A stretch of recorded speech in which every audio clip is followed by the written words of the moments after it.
On the 13th of June, I received an anonymous telephone call, which seemed designed to scare me off criticising a scam company called the Social Media Hub. Years old, what do you say to that? You've spoken to who, sorry? At least 3 individuals who claim to be a victim of insinuations forwarded by yourself over the past 6 years. What do you say to that? Have the police been round yet? I say that you're lying, first of all, Mr. Big Shot Managing Director, or whoever you are.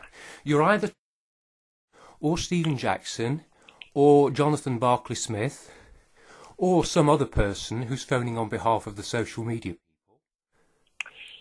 You've got a very active imagination by the sounds of it. But I've heard your voice before. You've been a solicitor, you've been a legal agent, you've been a director of customer services. How am I supposed to take anything that you say seriously? Right, well, I'm speaking to somebody who's lying on the website. What lie have I told on? Okay. What lie have I told on a website? Are you an approved driving instructor? Yes. Who approved you? The authorities that approve driving instructors. Which is? You can find out easily enough. I certainly can do, but they've no record of you. We've already spoke to them in great detail and they're taking action. So are the police very interested in your... The police as well. Well, look, if you've spoken to the authorities, I know that you're lying to me, because I am an approved driving instructor. So there's yet another lie that you're telling, isn't it? Why would they have no record of you? They trade under other names? I don't know, you know. You seem a very cagey individual.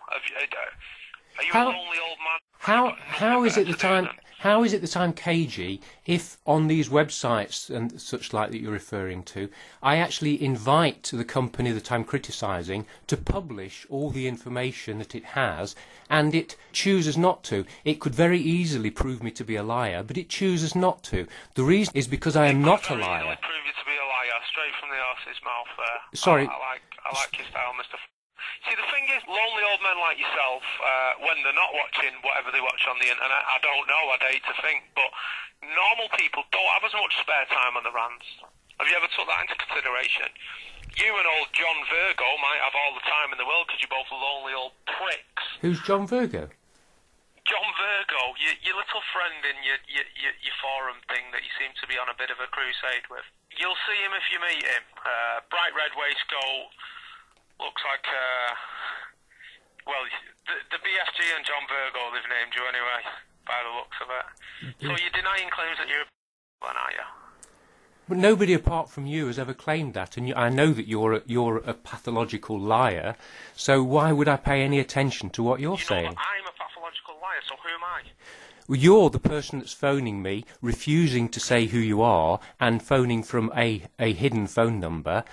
And yet I've heard your voice on other occasions claiming to be Stephen Jackson or claiming to be Jonathan Barclay Smith.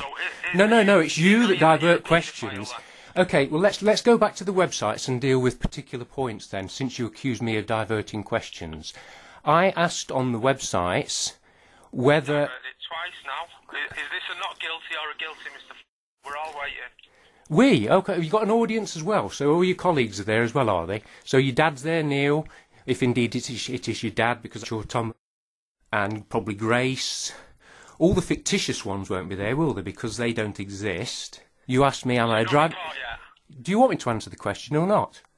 You've not been caught yet. Do you want me to answer the question or not? Go for it, let's hear it. Okay. I want you to answer it truthfully. You asked me two questions. If I'm a driving instructor, yes, I am. Okay? So, if you've done any checking in terms of driving instruction, you will know that I'm a driving instructor. If you either don't have the intelligence to find that out, or you have made those investigations, then I know that you're lying to me yet again. Okay, let's go back to the questions that I've asked of your company, which the company has never ever answered. It always goes with a tirade of abuse. Have you ever lied to a customer? Has your company ever posted... Which company I'm ringing from? Yes, I do. We all know who you're ringing from.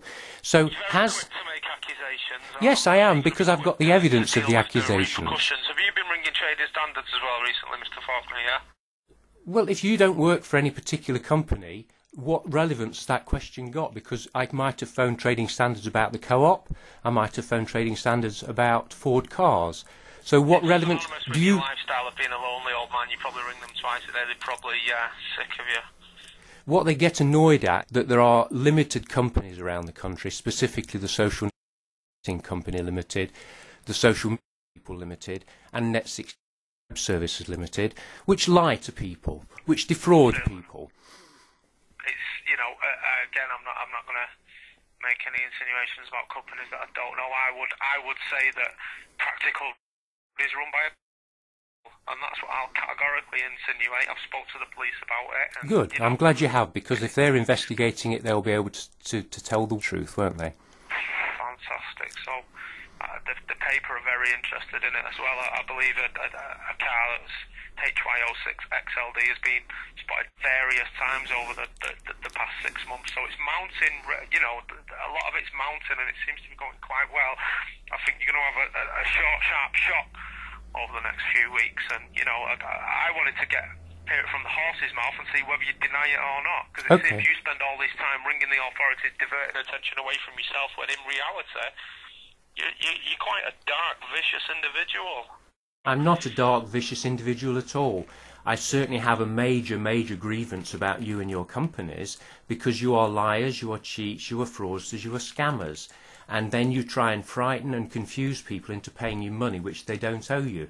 You never ever manage to make a legal contract. When you fail to make a legal contract, you try and convince people that you have made a legal contract. Even if people read your terms and conditions, those terms and conditions were unfair and you didn't make a legal contract. Probably... I beg your pardon? In whose opinion? It's not a matter of opinion, it's a matter of fact. If you read the terms and conditions, I noticed that you changed them recently. So if you changed them, then obviously you weren't happy with them. So it's fair or unfair? Is that not an opinion of whether something's fair or...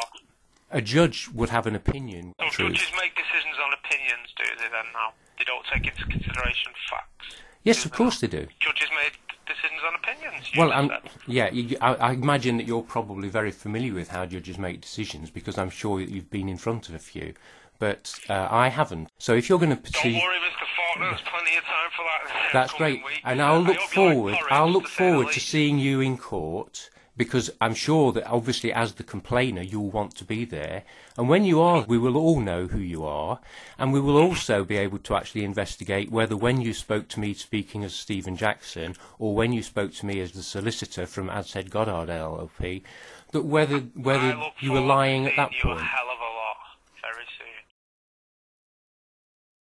For somebody that you despise so much, why you would want to see me, but anyway... So you know who you've spoken to, because I am Tom... Lonely old men who've got nothing better to do with the time than watch going about the business or complain about companies. I don't despise, I pity it, if anything. It's a shame you've achieved nothing out of your life, and you want to turn that frustration onto other people. It's a damn shame. You seem to be quite educated. It's a shame you've got no common sense. You could have made something of yourself instead of being a lonely old driving instructor down in Brighton. You don't know what I've made of myself. The fact that I'm a driving instructor may or may not be my lifetime ambition. You've reached what you aspired to, Mr. Faulkner. I didn't say that. You see, once again you twist words. Once again you twist words. You're very easily amused when you want. I'll be seeing you soon anyway. Listen, we don't have too much time now, but I just wanted to test you out, and we'll catch up in due course. Okay, say goodbye to Neil and Grace for me, and all the other scamsters, fraudsters and liars, won't you? I love the way you think that's going to in some way freak me out or intimidate me. I don't know what you're No, I'm sure that a seasoned criminal like yourself is not easily freaked out. But as someone who's never ever had to deal with criminals, liars and scammers before, it does disturb me, yeah, because I just can't actually comprehend how people like you run your life. If your father brought you up to be like this, it sort of shows that it runs through a whole family. Fancy bringing children into the world and then bringing them up in an environment where you constantly lie and scam and cheat other people. You know, I mean, that's Again, a wonderful a matter of education opinion for there, them. Mr. Faulkner. Yeah, Not that that is you an know opinion. me or you know anything about even the reason I'm ringing. For all you know, I could be, you know, a local gentleman from a newspaper trying to get some information. I might even be sat outside your house looking out the back of a van. You know, you don't know. Speaking to you know, I don't know if you ever smile, but you seem to be, you know, why don't you get a job working on Watchdog or Crime Watch or something where you can be miserable with miserable people, and then you might even smile twice a year. But until that day, if you don't like smiling, you're going to like what's coming. I can tell you that for nothing. So yeah, just, you know, are you getting a lot of new pupils coming through at the moment? Do you know them all? Are you sure what they're going to say? Can you ever be safe in business? Nobody can ever be safe. When you walk out the front door, who knows? You know, Nobody can ever be safe in business. Just watch out for people you don't expect to bump into then, Sam.